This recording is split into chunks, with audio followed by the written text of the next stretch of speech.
জীবনটা একটু বাঁচানোর জন্য রয়েছি, যে হ্যাঁ একটু চিকিৎসাটা খালি হোক, এই জন্য রয়েছি। আমি তো 24 তারিখেতে ভর্তি আছি, এখনো কোনো চিকিৎসা পাইনি। চিকিৎসা আমি শুধু ভর্তি হয়েছি, ডাক্তারের সাথে এখনো আমি সাক্ষাৎ করতে হয় না এখন। গণ্ডগোলের কারণে আজকে আমাদের এই কার্যকলাপের ভিতরে আমরা পড়ছি। আমাদের নসিব খারাপ। সঠিক চিকিৎসা এবং যে ট্রিটমেন্টের কথা ছিল এগুলা ওই ঈদের আগে হওয়ার কথা ছিল, ঈদের আগে হয় নাই। আমরা এখন যেভাবে জীবনটা একটু বাঁচানোর জন্য রয়েছি, যে হ্যাঁ একটু চিকিৎসাটা খালি হোক, এই জন্য রয়েছি। তারপরে যদি ছুটি দেয় তাহলে আবার চলে যাব। একবার বলছে যে ছুটি দিলে আবার আবার ছুটি দিলে আবার পরে যদি চোখ ভালো না হয় আবার ভর্তি করব বলছে। একটা ছেলের লোকে এই যে টঙ্গী থাকে, ওই ছেলেটা আমার সাথে থাকতো, এই তো আমার সাথেই ছিল। ওই সদরের থেকে ও জামুরকি থেকে ও যেদিন ঈদের দিনকে ওই ঢাকা থেকে চলে গেছে আমাদের সাথেই। এই কয়েকদিন বন্ধের কারণে আমরা তো পিছু হচ্ছি এবং আমাদের সঠিক চিকিৎসা এবং যে ট্রিটমেন্টের কথা ছিল এগুলা ওই ঈদের আগে হওয়ার কথা ছিল, ঈদের আগে হয় নাই। এখন সামনে দিকে কত এই খোলার পরে কতদিন পরে হইব, কিভাবে হইব, এগুলো অনিশ্চয়তা এবং ডাক্তারদের যে আসবে এটারও নিশ্চয়তা নাই এবং ওনাদের জানারও তো নিরাপত্তা নাই। যা শুনতে যাচ্ছে ওনাদেরকে মারতে ফিরতে আসে, এটারও তো নিশ্চয়তা নাই।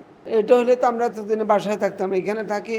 ওনার তো ওই খাওয়া এগুলো আমরা খাওয়ার জন্য তো আসি না, আমরা এসেছি চিকিৎসার জন্য এবং এতদিন থাকারও কথা না। আমি তো 24 তারিখেতে ভর্তি আছি, এখনো কোনো চিকিৎসা পাইনি। আপাতত দেখতেছি, কালকে শনিবার ডাক্তার আসার কথা, দেখি তারপরে চিকিৎসা পাইলে ভালো হবে আর কি। তারপরও এখনো বাকিটা জানা যায়নি, শনিবার আসা যায় কিনা বুঝবেন না ডাক্তার। কিন্তু এখন নিতে পারতেছি না, যাইতে পারতেছি না বাসায়। ঈদে কাটানো লাগতেছে, হাসপাতালে কাটাইছি। পুরো হসপিটালে আমরা 4 জন ছিলাম। এই 4 জনেই আমরা এখানে অনেক দিন ধরে আছি, প্রায় 25-26 দিন ধরে আছি। চিকিৎসা আমি শুধু ভর্তি হয়েছি, ডাক্তারের সাথে এখনো আমি সাক্ষাৎ করতে হয় না এখন। আমি আসছি যে এখানে 24 দিন হয়েছে। ডাক্তার নাই, গন্ডগোলের কারণে চলে গেছে। হ্যাঁ, যেদিন আমি ভর্তি হয়েছি ওই দিন থেকেই ডাক্তার নাই, চলে গেছে। RICL TMX, যুগের পর যুগ স্থাপনা থাকে মজবুত। এখানে আমরা 7 তলায় আমরা 7 জন ছিলাম। আমাদের বাড়ি কুমিল্লা, আর এর বাড়ি হয়েছে বাউনবাড়িয়া। একজনের বাড়ি হয়েছে বোলা, এই ছেলেটা বাড়ি হয়েছে বোলা, আরেকজনের বাড়ি হয়েছে ময়মনসিংহ। এই আমরা 7 জন 7 তলায় আসছিলাম। এখন এই ঈদের আগে যে গণ্ডগোলটা হয়েছে 27, 28 তারিখে, 29 তারিখে, এই গণ্ডগোলের প্রেক্ষাপটে কী কারণ হয়েছে আমরা জানি না। এই গণ্ডগোলের কারণে আজকে